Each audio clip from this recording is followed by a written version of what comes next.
Hello दोस्तों, आपका YouTube channel geo science में स्वागत है। मैं कमलेश कुमार। क्लास फिजिक्स का पिछले लेक्चर में देखा होगा कि हम लोग ऑप्टिक्स के बारे में पढ़ रहे थे, लाइट के बारे में पढ़ा था। वहाँ पर इमेज का formation by concave mirror, convex mirror. आज हम लोग पढ़ने वाले हैं बहुत अच्छा सा पॉइंट, बहुत भयानक पॉइंट, बहुत यूजफुल पॉइंट, बहुत हैप्पीनेस पॉइंट, जो R बराबर 2F प्रूफ करेंगे हम लोग। गोली दर्पण का वक़्त या फोकस दूरी की दुगनी होती है। The radius of curvature is double of focal length of spherical mirror या कॉनकेव मिरर या कॉन्वेक्स मिरर। आज हम लोग उसके बारे में प्रूफ करेंगे। चलिए क्वेश्चन लिखते हैं। भयानक सा क्वेश्चन है, बहुत इंपॉर्टेंट क्वेश्चन भी है। Prove that radius of curvature is double of focal length of concave mirror। Question हो गया ये। चलिए एक कॉनकेव मिरर लिया जाए, अच्छा सा फिगर, नन्हा मुन्ना सा। ये हम ले लिया कॉनकेव मिरर। प्रिंसिपल एक्सिस, यहाँ से लाइट आएगा, रिफ्लेक्ट होगा फोकस से, इसका नाम फोकस हो गया। इसका ए, ये जो है नॉर्मल ओ सेंटर से लगभग क्रॉस करता है, क्योंकि स्फेरिकल मिरर यहाँ पर इसका सेंटर हो गया। इसको लोग आप लोग इसको फिगर को अच्छे से ड्रॉ कीजिएगा तो ज़्यादा बेहतर होगा। स्केल से रखकर इसको कोण आई, इसको मान लिया कोण आर। इधर से लाइट आ रहा है, इधर रिफ्लेक्ट हुआ। इसको मान लिया यहाँ पर पॉइंट नंबर बी, इसको मान लिया अल्फ़ा, इसको मान लिया बीटा। बताइए आप लोग सी और पी के बीच का दूरी आप लोग को बताए थे कि सी और पी के बीच का दूरी से रेडियस ऑफ कर्वेचर आर होता है। पी और एफ के बीच का दूरी फोकल लेंथ का था। यहाँ से हमने क्या कर दिया, एक परपेंडिकुलर लंब डाल दिया जिसका नाम होगा एन। चलिए कुछ लिखा जाए लैंग्वेज, उसके बाद आगे प्रोसेस हम लोग बढ़ेंगे। लिखेंगे consider the aperture of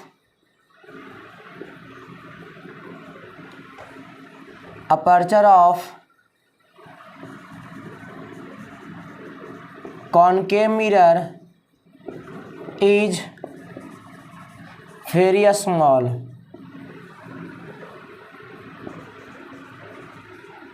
whose pole P, focus F and center of curvature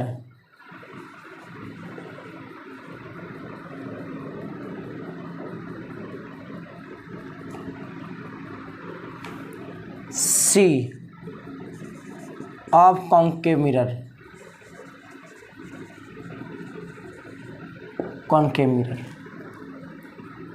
PC बराबर क्या लिखा हुआ है, R, PF बराबर छोटका f। प्रूफ क्या करना है हम लोगों को, प्रूफ करना है R बराबर 2F, नहीं तो इसी को कर सकते हैं हम लोग F बराबर R/2। ऐसे कहने का मतलब यहाँ अलग होता है, फोकल लेंथ वगैरह के आधी होती है।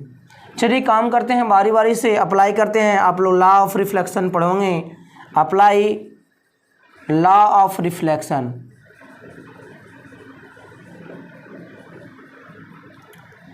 क्या होता है, तो ये वाला कोण आई बराबर कोण आर होता है, तो लिखेंगे एंगल ए बी सी बराबर एंगल सी बी एफ। कोण आई बराबर क्या होगा, कोण आर। ध्यान दीजिएगा, आगे हल कर रहे हैं, बारी बारी से हल कर चलेंगे। काम करते हैं। देखिए हम लोग को रिलेशन लाना आर और छोटा एफ में, हम लोग को लाना रिलेशन बड़ा आर और छोटा एफ में। बड़ा आर है कहाँ, पी और सी के बीच का दूरी बड़ा आर कहलाता है। पी और सी के कारण क्या है, एक बड़ा सा ट्रायंगल बन रहा है, उसका नाम है इन ट्रायंगल त्रिभुज बी एन सी। ध्यान दीजिएगा, B N C B N C B N C B N C, ये वाला ट्रायंगल है बी एन सी, जहाँ पर एन कितना डिग्री है, 90 डिग्री है, राइट एंगल ट्रायंगल है।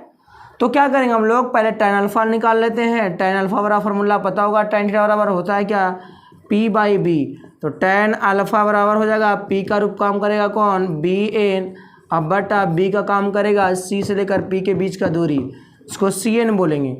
n जो है p के बहुत निकट है, इसीलिए tan अल्फा बराबर कहेंगे हम लोग बी एन बटा पी सी। tan अल्फा बराबर हो गया, पी सी बराबर हम लोग को पता है वैल्यू, इसको r कहते हैं। एक और त्रिभुज में काम करते हैं, ध्यान दीजिएगा, त्रिभुज का नाम क्या है, इन त्रिभुज बड़ा सा बी एन सी का तो हो गया काम अल्फा, बी एन एफ में काम कर रहा है। बी एन एफ जहाँ एन बराबर कितना डिग्री है, 90 डिग्री है। काम कीजिए, tan बीटा बराबर क्या होगा, बी एन बटा एफ एन, tan बीटा बराबर बी एन बटा एन जो है पी के नज़दीक है तो बोलेंगे पी एफ। tan बीटा बराबर बी एन बटा क्या हो गया, पी एफ हो गया। पी एफ का वैल्यू पुट कर दिए, पी एफ का वैल्यू कितना है, तो छोटा एफ है। चलते हैं, द रूल ऑफ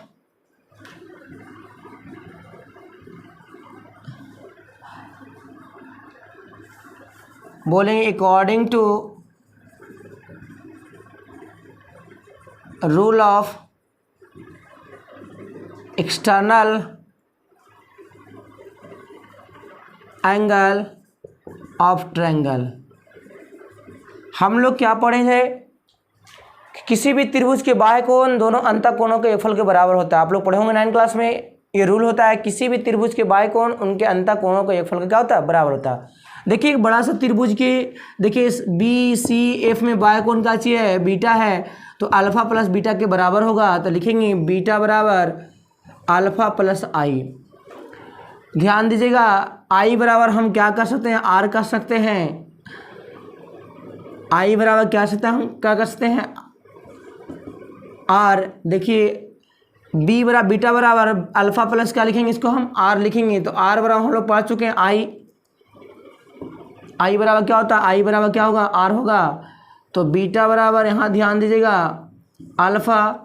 आई जो है ध्यान दीजिएगा, ये वाला एंगल आपस में बराबर है। आई जो है अल्फा के बराबर, किसके, एकांतर अंतः कोण से क्या होगा, उसका एंगल बराबर होगा। तो आई बराबर हम अल्फा कर सकते हैं, यहाँ लिख देंगे एंगल आई बराबर अल्फा, ज़्यादा बेटर होगा। तो अल्फा अल्फा कितना हो गया, 2 अल्फा हो गया। बीटा का वैल्यू पुट कर दीजिए यहाँ पर, दोनों तरफ क्या करेंगे, taking tan in both side, तो हो जाएगा tan beta 2 into tan alpha. Beta का वैल्यू कितना आया, तो बी एन बटा एफ, 2 इंटू अल्फा का वैल्यू कितना आया, बी एन बटा आर।